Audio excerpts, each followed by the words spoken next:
चलिए जी बच्चों, हम अपना स्टार्ट करते हैं। अगला टॉपिक ये है torque on a rectangular current loop kept in a uniform magnetic field. देखिए, किसी भी तरीके का लूप हो जिसमें करंट जा रहा हो, चाहे वो रेक्टेंगुलर हो चाहे सर्कुलर हो, उससे अंतर पड़ता नहीं है। जैसे मान लीजिए इस तरीके से मेरे पास कोई रेक्टेंगुलर कॉइल है और इसके अंदर में करंट जा रहा है कुछ इस तरीके से, और इसी की जगह पे अगर मेरे पास कोई सर्कुलर कॉइल है और जिसमें करंट कुछ इस तरीके से जा रहा है, तो ये हमें बहुत अच्छे से पता है कि ये अपने आप में एक मैग्नेट के जैसा बिहेव करता है। यहां पे हमें एक साउथ पोल के समान मिलेगा। सिमिलरली यहां पे भी एक साउथ पोल मिलता है। और आप खुद सोचिए, यदि करंट इस तरीके से जा रहा है तो आपके हिसाब से ये क्लॉकवाइज है और मेरे हिसाब से ये एंटी क्लॉकवाइज है। आपके हिसाब से जो करंट जा रहा है वो क्लॉकवाइज है और मेरे हिसाब से ये जो करंट जा रहा है ये एंटी क्लॉकवाइज है। आपकी तरफ ये नॉर्थ पोल बन रहा है, आपकी तरफ ये साउथ पोल बन रहा है, तो मेरी तरफ नॉर्थ पोल बन रहा है। मैं इस लूप के अंदर में नॉर्थ पोल देख रहा हूं, अगर आप इस तरफ से देखेंगे तो साउथ पोल दिखेगा। मतलब यहां से देखने से ये लूप साउथ पोल के जैसे दिखता है और जस्ट पीछे से हम देखें तो ये नॉर्थ पोल के समान दिखता है। इसका मतलब ये मैग्नेटिक डाइपोल है, ये मैग्नेटिक डाइपोल है। अगर हमारे पास रेक्टेंगुलर करंट लूप है, इसका मतलब ये अपने आप में एक मैग्नेटिक डाइपोल है, मैग्नेटिक डाइपोल। तो यदि मैग्नेटिक डाइपोल को यूनिफॉर्म मैग्नेटिक फील्ड में छोड़ दिया जाए तो इसके ऊपर भी टॉर्क लगेगा, ठीक उसी तरीके से जिस तरीके से इलेक्ट्रिक फील्ड में इलेक्ट्रिक डाइपोल को रखने से टॉर्क लगता था। हम लोगों ने पढ़ा हुआ है, इलेक्ट्रिक फील्ड में इलेक्ट्रिक डाइपोल को रखने पे एक टॉर्क लगता है और उस टॉर्क को हम लोग डिनोट करते हैं tau is equal to P E sine theta. यहां पे पी होता है इलेक्ट्रिक डाइपोल मोमेंट, ई होता है इलेक्ट्रिक फील्ड और एंगल होता है इलेक्ट्रिक डाइपोल मोमेंट और इलेक्ट्रिक फील्ड के बीच में। तो जब इलेक्ट्रिक फील्ड में इलेक्ट्रिक डाइपोल के ऊपर टॉर्क एक्सपीरियंस होता है तो मैग्नेटिक फील्ड में मैग्नेटिक डाइपोल को रखने से भी तो टॉर्क एक्सपीरियंस होगा। तो वो टॉर्क कितना होता है और वो कैसे निकालते हैं हम इस डेरिवेशन में समझेंगे।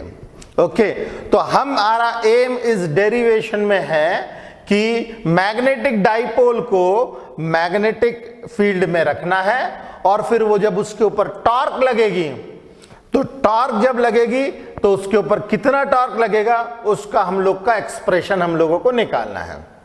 Got the point? तो मैं सबसे पहले क्या करता हूं, एक सिंपल अरेंजमेंट करता हूं। ये सिंपल अरेंजमेंट मैं पहले करता हूं, यहां पे सिंपल अरेंजमेंट, और इसके अंदर मैं एक नॉर्थ पोल लेता हूं और एक साउथ पोल लेता हूं। और ये जो नॉर्थ और साउथ पोल है ये एक्चुअल में किसी हॉर्सशू मैग्नेट के भी हो सकते हैं, क्योंकि देखिए आइसोलेटेड नॉर्थ पोल और साउथ पोल तो हम लोगों को मिलने से रहा।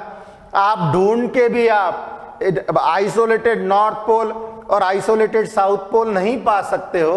तो ये कुछ इस तरीके का अरेंजमेंट होगा, ये ऐसा एक हॉर्सशू मैग्नेट होगा और हॉर्सशू मैग्नेट में यहां पे होगा नॉर्थ पोल और यहां पे होगा साउथ पोल। ये कुछ इस तरीके का अरेंजमेंट है। ओके, तो हम लोगों ने पूरा फिगर ना बनाते हुए केवल इतना हिस्सा यहां पे शो किया है, केवल मैंने नॉर्थ पोल और साउथ पोल दिखाए हैं। अब इसके अंदर मैं एक रेक्टेंगुलर लूप बनाता हूं।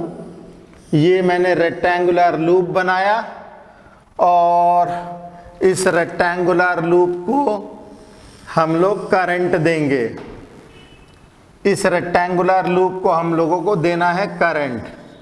तो मैं करंट देने के लिए एक छोटा सा अरेंजमेंट करता हूं।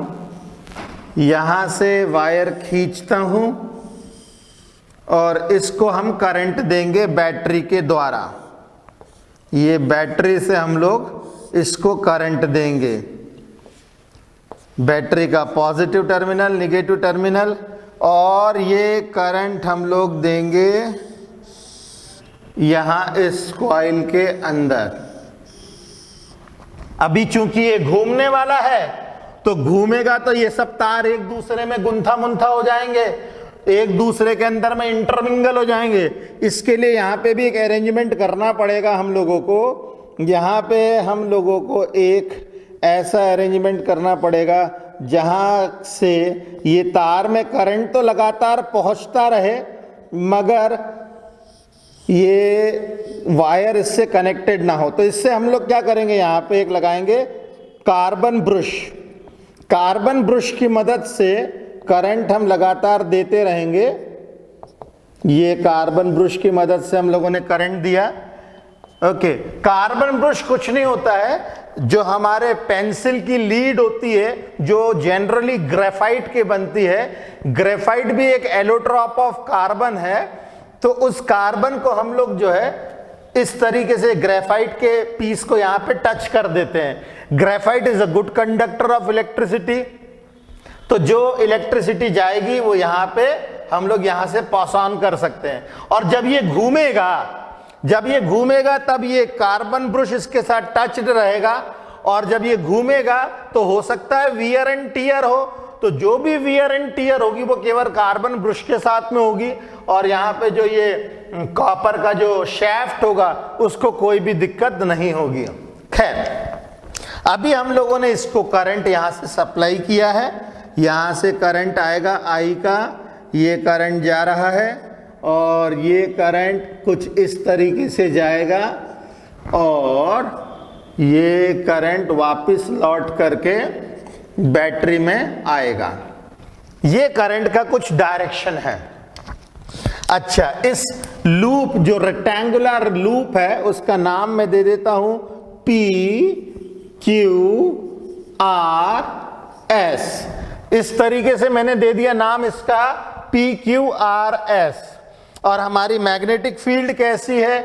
मैग्नेटिक फील्ड हमारी है नॉर्थ से लेकर के साउथ तक के। ये हमारी यूनिफॉर्म मैग्नेटिक फील्ड है नॉर्थ से साउथ तक की। ये यूनिफॉर्म मैग्नेटिक फील्ड है नॉर्थ से साउथ तक की। ओके, मैग्नेटिक फील्ड हमेशा नॉर्थ से साउथ ही होती है। अब हमारे यहाँ पे इस तार के 4 हिस्से हैं, P, Q, R और S। P, Q, R और S। अब ये जो PQ वायर है इसमें मैं लेफ्ट हैंड रूल अपनाऊंगा। PQ वायर के अंदर करंट जा रहा है ऊपर, मैग्नेटिक फील्ड है ऐसी, मतलब 90 डिग्री पे है। तो देखें फोर्स कहां लगता है, फोर्स मैग्नेटिक फील्ड यहां, करंट ऊपर, फोर्स लगेगा अंदर की तरफ। फ्लेमिंग्स लेफ्ट हैंड रूल के हिसाब से मैग्नेटिक फील्ड हम 4 फिंगर से दिखाएंगे, मिडिल फिंगर से हम लोग करंट दिखाएंगे और फोर्स जो एक्सपीरियंस होगा वो थंब से दिखाएंगे। मैग्नेटिक फील्ड, करंट ऊपर और फोर्स जाएगा अंदर की तरफ। तो इसमें जो फोर्स लगेगा F1 वो लगेगा अंदर की तरफ। तो मैं इसके लिए क्रॉस बना देता हूं, क्रॉस, अंदर की तरफ फोर्स लग रहा है। अच्छा, QR वायर जो है वो मैग्नेटिक फील्ड से पैरेलल है।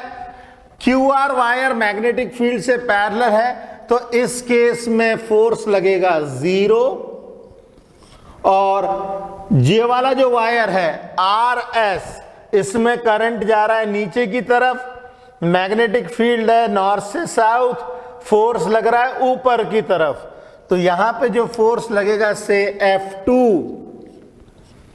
ये लगेगा ऊपर की तरफ, तो मैं बना देता हूं डॉट। ओके, और ये जो वायर है SR, यहां पे एंगल हो जाएगा 180 डिग्री, तो यहां पे भी फोर्स रहेगा हमारे पास 0। ओके, अच्छा अब यही फिगर, इसी फिगर को मैं अगर ऊपर से देखूं, जिसे हम लोग कहते हैं टॉप व्यू, अगर मैं ऊपर से देखूं तो कैसा दिखेगा हम देखेंगे। पहले इस अरेंजमेंट को और बेहतर तरीके से समझ लेते हैं। मैं क्या करता हूं, एक रेक्टेंगुलर लूप यहां पे आपको एज्यूम करवाता हूं। मान लीजिए ये मेरे पास रेक्टेंगुलर लूप है और इसका नाम भी दे देते हैं हम लोग PQRS। ये है P, ये है Q, ये है R और ये रहा S। ये हमारा रेक्टेंगुलर लूप है, ये रेक्टेंगुलर लूप PQRS। अब ये जो QR वायर है, PQ वायर है, PQ वायर के अंदर फोर्स लगा है अंदर की तरफ। इस वाले वायर PQ वायर के अंदर में जो फोर्स लगा है अंदर की तरफ लगा है, और इस वाले वायर में RS वायर में फोर्स लगा है बाहर की तरफ। तो ये कुछ इस तरीके से होगा, ये जा रहा है अंदर, ये आ रहा है बाहर, तो ये लगेगा। तो देखिए, ये अगर मैं इसको इस एक्सिस पे पकड़ लूं तो ये कुछ इस तरीके से घूमेगा, ये ऐसे घूमेगा कुछ इस तरीके से। ये वाला हिस्सा अंदर जाएगा और ये वाला हिस्सा बाहर आएगा, ऐसे कुछ इस तरीके से। तो इसको यदि मैं इस एक्सिस पे देखूं तो एक टॉर्क मिल रही है जिसके कारण ये ऐसे घूम रहा है, कुछ इस तरीके से। ओके, तो ये टॉर्क कुछ इस तरीके से हम लोग को लग रहा है। अगर मैं इसका टॉप व्यू देखूं तो टॉप व्यू कैसा दिखता है जरा देखें हम लोग। अगर इसी का मैं टॉप व्यू देखूं, टॉप व्यू मतलब ऊपर से देखने पे कैसा दिखेगा, तो ये नॉर्थ पोल हमारा और ये हमारा साउथ पोल, और ऊपर से देखने पे मुझे केवल QR दिखने वाला है, केवल QR दिखेगा ऊपर से देखने पर। ऊपर से देखने पर केवल हम लोगों को दिखेगा QR। ये रहा Q और ये रहा R। ओके, और इसके Q के ऊपर फोर्स लग रहा था अंदर की तरफ, ये जा रहा था अंदर, ये आ रहा था बाहर, कुछ इस तरीके से। जब ये अंदर जा रहा है तो इसके ऊपर जो फोर्स लग रही है, ये फोर्स लग रही है कुछ अंदर की तरफ, ये ऐसे F1, और इसके ऊपर जो फोर्स लग रही है बाहर की तरफ, ये लग रही है फोर्स F2। ओके, और ये इस एक्सिस के ऊपर घूम रहा है, ये इस एक्सिस के ऊपर घूम रहा है ना। जैसे हम लोगों ने देखा था इसके अंदर में, ये कुछ इस एक्सिस के ऊपर ये ऐसे घूम रहा है इस तरीके से। मान लीजिए इसकी लेंथ में ले लेता हूं L और ब्रेड्थ ले लेता हूं B। लेंथ को माना है L, ब्रेड्थ को माना है B। कुछ इस तरीके से यदि हम लोग ले लें, इसकी लेंथ मान लेते हैं L, इसकी लेंथ मान लेते हैं L, और ब्रेड्थ मान लेते हैं B। तो ये जो है इतनी लेंथ हो जाएगी B के बराबर। ये लेंथ है B, इसको हम लोग बोल रहे हैं B। यहां से लेकर यहां तक B, और यहां से लेकर यहां तक हम लोग ले रहे हैं L। यहां से लेकर के यहां तक ले रहे हैं L, कुछ इस तरीके से। ओके, तो इसके ऊपर जो फोर्स लगा है वो अंदर की तरफ, और इसके ऊपर जो फोर्स लगा है वो बाहर की तरफ, और इसके बीच की जो लेंथ है ये है B। तो इतनी लेंथ हो जाएगी B/2, और ये हो जाएगी B/2। ये अभी सिंपल अरेंजमेंट है काफी, इसमें हमने कोई कॉम्प्लेक्सिटी नहीं रखी है, एकदम सिंपल अरेंजमेंट है। अभी हम लोगों ने लूप को ये मान के चला है कि लूप जो है वो पैरेलल है बोर्ड से, बिल्कुल बोर्ड के ऊपर रखा हुआ है, कुछ इस तरीके से लगा है। तब इसका यदि फोर्स निकालें तो फोर्स F1 कितना निकलेगा? फोर्स F1 निकलेगा, ये होता है BIL sine theta, BI L sine 90 degree, क्योंकि ये जो है 90 डिग्री पे ऊपर है वायर और ये 90 डिग्री के ऊपर है, तो बिल साइन 90 डिग्री, तो ये आ जाएगा हमारे पास BIL। और इसका डायरेक्शन क्या है? अगर इसका डायरेक्शन देखें तो ये डायरेक्शन है इसका क्रॉस अंदर की तरफ। सिमिलरली F2 जो मिलेगा वो मिलेगा BIL साइन 90 डिग्री, इसमें भी, और F2 की वैल्यू भी मिलेगी BIL, मगर इसका डायरेक्शन मिलेगा ऊपर की तरफ आते हुए, मतलब डॉट। ओके, अब देखिए ये इस एक्सिस ऑफ रोटेशन के ऊपर घूमेगा, ये है इसका एक्सिस ऑफ रोटेशन। और जो टॉर्क होता है, टॉर्क को हम लोग टाउ से डिनोट करते हैं। टॉर्क होता है ईदर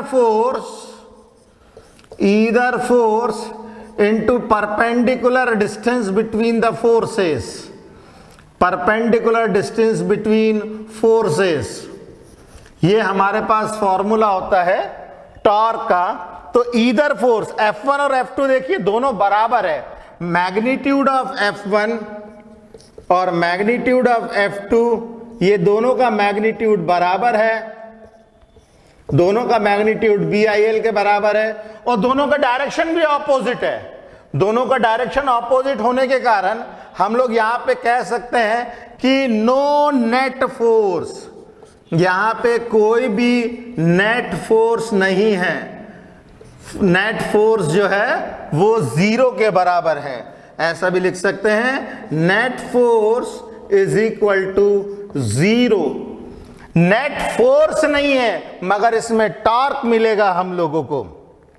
तो टॉर्क कितना मिलेगा देखें, दोनों फोर्स बराबर है, तो हम लोग यहां पे फोर्स लिख सकते हैं BIL, और डिस्टेंस बिटवीन फोर्सेस, अभी ये B/2 ये B/2, तो इनके बीच का जो डिस्टेंस है दैट इज B, तो ये आ जाएगा BI लेंथ इनटू ब्रेड्थ, और जो कि होता है एरिया, तो ये आ जाएगा IAB।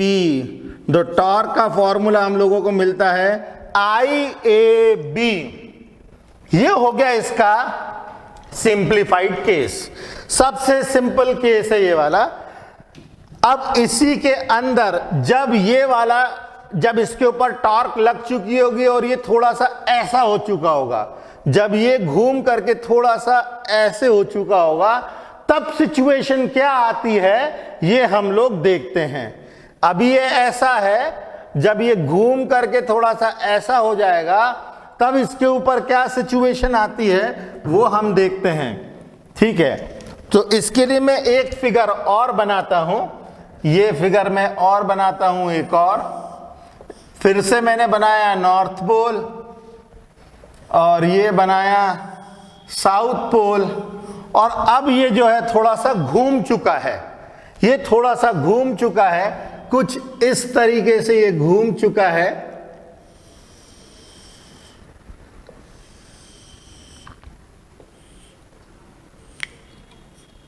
ये थोड़ा इस तरीके से घूम चुका है, सेम है, सब कुछ सेम है, वही है हमारा P, Q, R और S, बस ये लूप थोड़ा सा घूम चुका है। ओके, अब इसमें भी हम लोग करंट पास करते हैं। करंट पास करने के लिए प्रॉपर अरेंजमेंट चाहिए हम लोगों को। ये कार्बन ब्रशेस लगा दिए मैंने, कार्बन ब्रशेस की मदद से हम लोग ये करंट दे रहे हैं। ये मैंने करंट दिया, और अब यदि हम लोग देखें तो करंट वापस उसी तरीके से जाएगा जैसे जा रहा था, और करंट भी स्टडी करंट है हमारा। ये कुछ इस तरीके से करंट अभी भी इसी तरीके से जा रहा है जैसे पहले जा रहा था, P, Q, then R and then S, positive terminal से बाहर निकल रहा है। अब इसके अंदर में सिचुएशन थोड़ी सी डिफरेंट हो गई है, ये आपको टॉप व्यू में क्लियरली समझ में आएगा। अभी क्या था, ये जो है लूप ऐसा था, और इसके अंदर अगर हम डायरेक्शन दे एरिया वेक्टर का, तो एरिया वेक्टर का डायरेक्शन ऐसा है। अब ये घूम करके कुछ ऐसा हो गया है, ये वाला हिस्सा अंदर गया और ये वाला हिस्सा बाहर आया। तो जो मेरा एरिया वेक्टर है, ये एरिया वेक्टर कुछ इस तरीके से घूम चुका है। जब ये कुछ इस तरीके से घूम चुका होगा, जब ये कुछ इस तरीके से घूम चुका होगा, तब की सिचुएशन है ये वाली तब की सिचुएशन है। तो अब यहां पे हमारा जो एरिया वेक्टर है वो थोड़ा सा शिफ्ट हो चुका है। ओके, अब मान लीजिए कि हमारी मैग्नेटिक फील्ड तो अभी भी वैसे ही चली जा रही है, मैग्नेटिक फील्ड तो अभी भी नॉर्थ से साउथ डायरेक्शन में ही चली जा रही है, मगर एरिया वेक्टर जो है, एरिया वेक्टर कुछ इस तरीके से यहां पे आएगा, कुछ इस तरीके से एरिया वेक्टर हम दिखाएंगे उससे परपेंडिकुलर। ओके, तो जब इसका हम लोग टॉप व्यू बनाएंगे तो टॉप व्यू में क्या क्या होता है ये देखें। देखिए, फोर्स F1 अभी भी इतना ही है, अभी भी ये परपेंडिकुलर है मैग्नेटिक फील्ड से। फोर्स F1 अभी भी क्रॉस है, फोर्स F2 अभी भी क्रॉस है, डॉट है, सॉरी, फोर्स F2 अभी भी डॉट है। ओके, तो इसके टॉप व्यू में देखें क्या चेंजेस आते हैं। तो टॉप व्यू में यदि हम लोग देखें, टॉप व्यू में अगर हम लोग देखेंगे, ये नॉर्थ पोल, ये साउथ पोल, और हमारा जो लूप है वो थोड़ा सा टिल्ट हो चुका है कुछ इस तरीके से। ये हमारा लूप इस तरीके से टिल्ट हो चुका है, Q पॉइंट यहां आ चुका है और R पॉइंट यहां आ चुका है। मैग्नेटिक फील्ड अभी भी वैसी ही है जैसे पहले थी, मैग्नेटिक फील्ड अभी भी ऐसी ही है, नॉर्थ से साउथ डायरेक्शन में। ओके, अब जरा देखिए, एरिया वेक्टर हम यहां पे क्लियरली दिखा सकते हैं। एरिया वेक्टर जो है, यहां पे एरिया वेक्टर को अगर हम लोग दिखाएं तो ये एरिया वेक्टर जो है ये कुछ इस तरीके से हम लोग रिप्रेजेंट करेंगे एरिया वेक्टर। ओके, फोर्स जो इसके ऊपर लग रहे हैं, फोर्स लग रहा है अभी भी ये अंदर की तरफ, ये वाला फोर्स बाहर की तरफ, ये फोर्स है F2 जो कि बाहर की तरफ है, और ये वाला फोर्स है F1 जो कि अंदर की तरफ है। यहां पे मैं डॉट और क्रॉस नहीं लगा सकता क्योंकि ये टॉप व्यू ही है। अच्छा जी, अब फोर्स की मैग्नीट्यूड तो अभी भी उतनी ही है, मगर यहां पे अब टॉर्क चेंज हो जाएगी क्योंकि अब इन दोनों फोर्सेस के बीच में परपेंडिकुलर डिस्टेंस जो है वो अब b के बराबर नहीं है। अब इनके बीच में जो परपेंडिकुलर डिस्टेंस होगा वो परपेंडिकुलर डिस्टेंस होगा इतना, ये इतना होगा परपेंडिकुलर डिस्टेंस, ये होगा परपेंडिकुलर डिस्टेंस इन दोनों के बीच में। अच्छा, एरिया वेक्टर और मैग्नेटिक फील्ड, एरिया वेक्टर और मैग्नेटिक फील्ड के बीच में यदि मान लीजिए एंगल है थीटा, अगर इन दोनों के बीच में एंगल मान ले हम लोग थीटा, तो अगर ये थीटा है तो ये वाला जो एंगल है ये भी होगा थीटा। अगर ये थीटा होगा तो ये 90 माइनस थीटा होगा, और चूंकि ये 90 डिग्री है तो ये एंगल होगा हमारे पास में थीटा। मैं फिर से बताता हूं, ये है मैग्नेटिक फील्ड, ये है एरिया वेक्टर। ओके, ये मैग्नेटिक फील्ड, ये एरिया वेक्टर, इन दोनों के बीच में एंगल है थीटा। ये थीटा तो वर्टिकली अब अपोजिट एंगल से है, ये एंगल थीटा। अब ये चूंकि इससे परपेंडिकुलर है, एरिया हमेशा परपेंडिकुलर होता है सरफेस से, अगर ये थीटा तो ये 90 minus theta, and this angle is 90 degree, तो ये एंगल हो जाएगा थीटा। ठीक है, अच्छा, ये क्यू आर, इसको मैं नाम दे देता हूं से N. In triangle Q N R, in triangle Q N R, sine theta is equal to perpendicular NR upon hypotenuse QR तो क्यू आर तो बी के बराबर है, क्यू आर जो है वो तो बी के बराबर है, हम यहां पे देख सकते हैं। तो क्यू आर चूंकि बी के बराबर है तो हम लोग एन आर लिख सकते हैं क्यू आर साइन थीटा, मतलब ये हो जाएगा B sine theta. N R की वैल्यू आ जाएगी हम लोगों के पास बी साइन थीटा। और यदि अब हम लोग टॉर्क का फॉर्मूला अप्लाई करें तो जो टॉर्क होता है टाउ से डिनोट करते हैं, torque is equal to either force into perpendicular distance between forces, perpendicular distance between forces. तो ईदर फोर्स ये अभी भी बी आई एल के बराबर ही है। परपेंडिकुलर डिस्टेंस बिटवीन फोर्सेस यहां पे है हमारे पास एन आर, और एन आर की वैल्यू है हमारे पास में बी साइन थीटा। अच्छा, लेंथ इनटू ब्रेड्थ होता है एरिया, मतलब B I A sine theta, ये हो जाएगा I A B sine theta, और ये हमें मिलेगा टॉर्क। इन दोनों फिगर्स में हम लोगों को एग्जाम में ये वाला फिगर बनाना है या वो वाला फिगर बनाना है। सिंपल वाले केस में वो वाला फिगर, और थोड़ा सा जब रोटेटेड केस हो जाएगा, जब केस थोड़ा सा चेंज हो जाएगा, ये है हमारे पास में केस टू। केस टू में जब ये थोड़ा सा रोटेट हो जाएगा उस टाइम का टॉर्क हो जाता है I A B sine theta. और ये दोनों के दोनों फॉर्मूले हम लोगों ने डिराइव किए फॉर वन टर्न। तो फॉर वन टर्न टॉर्क का जो फॉर्मूला मिलता है वो मिलता है I A B sine theta. अगर हम लोग लें फॉर एन टर्न्स टॉर्क का फॉर्मूला मिलेगा N I A B sine theta. ये हम लोगों को एन नंबर ऑफ टर्न्स के लिए मिलेगा। ये अभी एक टर्न है, सिंगल टर्न है, अगर एन नंबर ऑफ टर्न्स होंगे तो कुछ इस तरीके से हम लोग को मिलेगा फॉर्मूला। ठीक है, इसको आप याद रख सकते हैं, नियाब साइन थीटा। नियाब भाई है हमारे, ये बड़े इंपॉर्टेंट फॉर्मूले हैं ये। नियाब भाई जो है बार बार यूज होते हैं, काफी बार यूज होते हैं, और इसीलिए ये फॉर्मूला याद करने के लिए नियाब का कॉन्सेप्ट हम लोगों ने इस्तेमाल किया है, नियाब साइन थीटा। तो नियाब भाई को आप याद रखिएगा, ये बहुत इंपॉर्टेंट फॉर्मूला है।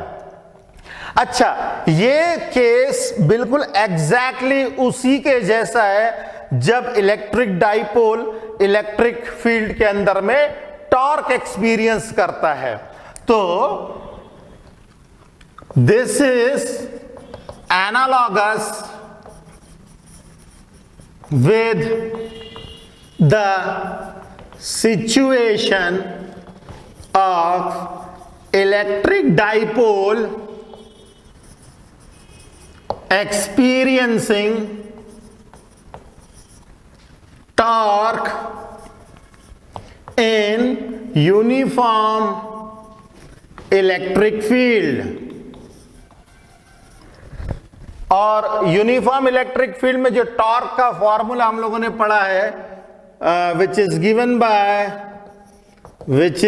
Given by torque is equal to P E sine theta. Okay, ये फॉर्मूला इलेक्ट्रिसिटी में हम लोगों ने पढ़ा हुआ है, torque experience by dipole in electric dipole in uniform electric field, और ये है मैग्नेटिक फील्ड में मैग्नेटिक डाइपोल। तो यहां पे जो ये टर्म था, ये था इलेक्ट्रिक डाइपोल मोमेंट, और इसका डायरेक्शन होता था माइनस क्यू से लेकर के प्लस क्यू तक के, इसका डायरेक्शन हम लोग बताते थे। और इलेक्ट्रिक डाइपोल मोमेंट की वैल्यू क्या होती थी, charge into distance between two charges. और यहां पे E क्या है, ये है इलेक्ट्रिक फील्ड है E, और साइन थीटा है angle between P and D। यहां पे थीटा है angle between P and E, electric field और इलेक्ट्रिक डायपोल मोमेंट के बीच में एंगल। अब आप देख सकते हैं यहां पे भी साइन थीटा, यहां पे भी साइन थीटा, यहां पे इलेक्ट्रिक फील्ड, यहां पे मैग्नेटिक फील्ड। तो फिर ये जो P है इलेक्ट्रिक डायपोल मोमेंट, उसकी जगह पे यहां पे लिखा है NIA, निया NIA, ये जो है ये डेफिनेटली मैग्नेटिक डायपोल मोमेंट होना चाहिए। तो यहां पे हम एक नया टर्म इजाद करते हैं और इस नए टर्म को हम लोग बोलेंगे M, जिसको हम लोग लिखेंगे NIA NIA, and this is called as magnetic dipole moment. Magnetic dipole moment by analogy. Analogy से हम लोग एक नया टर्म बना सकते हैं and this new term is M, small m, जिसको हम लोग बोलते हैं मैग्नेटिक डायपोल मोमेंट। इसका फॉर्मूला होता है निया NIA। अगर वेक्टोरली लिखा जाए, इसको वेक्टोरली लिखा जाए तो मैग्नेटिक डायपोल मोमेंट होता है NIA। तो A जो है वो एरिया वेक्टर है, हर एक एरिया का डायरेक्शन उसके परपेंडिकुलर से लिया जाता है। यदि मान लीजिए ये मेरा एरिया है तो इसका डायरेक्शन इसके परपेंडिकुलर से लेंगे। जब ये घूम जाएगा तो इसका डायरेक्शन भी चेंज हो जाएगा। जैसे जैसे ये घूमेगा वैसे वैसे जो रेड कलर के पेन से मैंने इसका डायरेक्शन दिखाया है, ये डायरेक्शन भी इसका चेंज होता रहेगा। तो यहाँ पे जो डायरेक्शन है एरिया वेक्टर का ही डायरेक्शन हम लोगों को लेना है। तो अब हमारा नया फॉर्मूला क्या बने? नया फॉर्मूला बनेगा मैग्नेटिक टॉर्क। जो नया फॉर्मूला हम लोग लेंगे मैग्नेटिक टॉर्क, वो जो नया फॉर्मूला बनेगा वो बनेगा MB साइन थीटा। अब आप इस फॉर्मूले को यदि इस फॉर्मूले के साथ कंपेयर करेंगे, इस फॉर्मूले को यदि आप इस फॉर्मूले से कंपेयर करेंगे, ये दोनों फॉर्मूले कंपेयर करेंगे यदि, तो आप देखेंगे एग्जैक्टली सब कुछ सेम है। टॉर्क की जगह टॉर्क, E की जगह magnetic field B, sine theta की जगह sine theta, electric dipole moment की जगह मैग्नेटिक डायपोल मोमेंट, जिसको हम वेक्टोरली ऐसा भी लिख सकते हैं, वेक्टोरली इस तरीके से भी लिख सकते हैं M क्रॉस B। इसको वेक्टोरली हम लोग कुछ इस तरीके से भी लिख सकते हैं M क्रॉस B।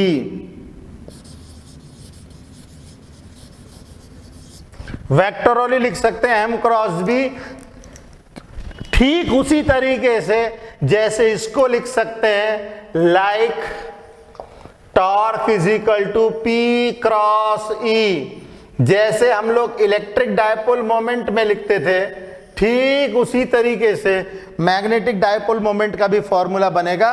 मतलब इलेक्ट्रिसिटी और मैग्नेटिज्म में काफी एनालॉजी है। वहां पे इलेक्ट्रिक डायपोल होता था, यहां मैग्नेटिक डायपोल है। और हमने पहले भी बात कर लिया कि हर एक लूप अपने आप में एक मैग्नेटिक डायपोल होता है। नॉर्थ पोल और साउथ पोल उसके अंदर एक साथ होते हैं और इन दोनों को आप चाह करके भी कभी जुदा नहीं कर सकते हो, ये हमेशा एक साथ ही चलते हैं। ओके, तो ये एक सिंपल एनालॉजी है और ये एक बहुत इंपॉर्टेंट डेरिवेशन है। ओके, तो आप इसे फटाफट कीजिए, फिर इसके ऊपर बेस्ड हम कुछ क्वेश्चंस करेंगे।